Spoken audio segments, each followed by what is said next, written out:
안녕하세요. 블랙스톤 H입니다. 자, 오늘은 금융시장에 아주 중요한 안전장치죠. 바로 이 증거금 계정이 어떻게 돌아가는지 한번 제대로 파헤쳐 보겠습니다. 자, 한번 상상해 보세요. 우리가 미래에 어떤 가격을 두고 누군가와 약속을 했어요. 근데 만약에 상대방이 손해를 보기 시작하면 어떡하죠? 과연 그 약속 끝까지 지킬까요? 이걸 어떻게 믿을 수 있을까요? 바로 이 불안감, 이 불확실성이 신용 위험, 영어로는 default risk라고 하는 겁니다. 이게 정말 큰 문제거든요. 그럼 시장은 이 믿음의 문제를 도대체 어떻게 해결했을까요? 아주 기가 막힌 아이디어로 해결합니다. 바로 증거금 계정이라는 안전장치를 만든 거죠. 쉽게 말해서 약속을 지키겠다는 보증금을 미리 걸어두는 거라고 생각하시면 딱 맞아요. 자, 그래서 거래를 시작하려면요, 무조건 맨 처음에 개시 증거금, 즉 이니셜 마진이라는 걸 내야만 합니다. 나 이 거래 진심입니다 하고 보여주는 일종의 계약금 같은 거죠. 절차는 아주 간단해요. 자, 먼저 선물 계약을 딱 체결하고요. 그 다음에 브로커한테 약속했던 개시 증거금을 맡깁니다.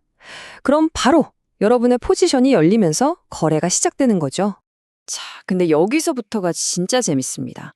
이 계좌를 계약 끝날 때까지 그냥 놔두는 게 아니에요.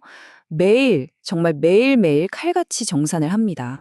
그러니까요, 내가 아직 포지션을 정리하지 않았는데도 매일매일 내 계좌에서 돈이 늘거나 줄어들 수 있다는 뜻이에요. 이 과정을 일일 정산, 영어로는 marking to market이라고 부릅니다. 자, 이게 실제로 어떻게 돌아가는지 예시를 보면서 한번 따라가 보죠. 자, 어떤 투자자가 금 선물 2계약을 샀다고 해봅시다. 개시 증거금으로 12,000달러를 딱 넣어놨어요.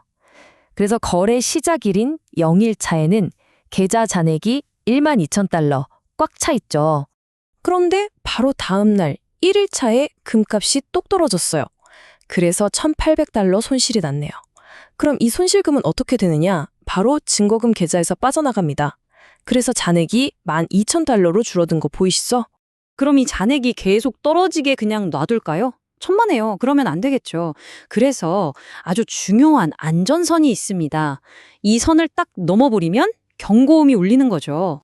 이 안전선을 바로 유지증거금, 메인테넌스 마진이라고 불러요. 말 그대로 계좌에 최소한 이 정도는 유지해야 한다는 돈이죠. 만약에 잔고가 이 돈보다 더 아래로 내려가면 브로커가 돈 더 채워놓으세요 하고 전화를 겁니다. 이게 바로 그 유명한 마진콜이에요. 우리에서는 그 기준이 9,000달러군요. 자, 시간을 좀 건너뛰어서 7일차로 가볼게요. 안타깝게도 금값은 계속 떨어졌고 결국 계좌 잔고가 7,980달러까지 내려왔습니다. 자, 바로 이 순간입니다. 계좌 잔고가 7,980달러, 유지해야 하는 최소 금액, 즉 유지증거금 9,000달러보다 낮아졌죠? 바로 이때 마진콜이 터지는 겁니다. 그럼 이제 끝인가요? 포지션이 바로 없어져 버리나요? 아직은 아니에요. 마진콜은 마지막 경고 같은 겁니다. 이 거래를 계속하고 싶으면 돈을 더 넣어야 해요. 근데 중요한 건 떨어진 만큼만 채우는 게 아니라 다시 맨 처음에 개시증거금 수준까지 꽉 채워 넣어야 한다는 겁니다. 지금 우리 예에서는 12,000달러로 다시 맞추려면 4,020달러를 더 넣어야겠죠? 이 추가로 내는 돈을 변동증거금, 즉 variation margin이라고 해요. 만약에 이 돈을 제때 안 넣으면 어떻게 될까요? 그때는 정말 브로커가 손실을 막기 위해 여러분의 포지션을 강제로 팔아버립니다. 자, 들어보니까 개인 계좌를 관리하는 시스템은 정말 튼튼해 보이죠? 근데 이런 생각을 할 수 있어요. 이걸 전체적으로 관리하고 모두가 규칙을 지키게 만드는 건 대체 누구지? 바로 그 역할을 하는 시장의 최종 수호자, 이 퍼즐의 마지막 조각이 있습니다. 바로 청산소, 더 클리링하우스입니다. 청산소는 뭘 하냐면요, 모든 거래 중간에 딱 끼어들어요. 그래서 파는 사람한테는 자기가 사는 사람이 되어주고 사는 사람한테는 자기가 파는 사람이 되어주는 거죠.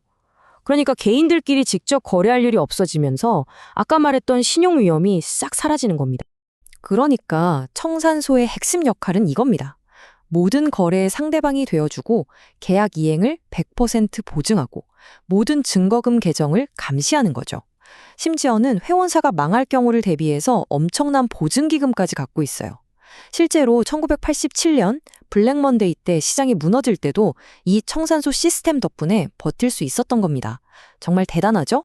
자, 그럼 오늘 배운 내용들 한번 깔끔하게 정리해 볼까요?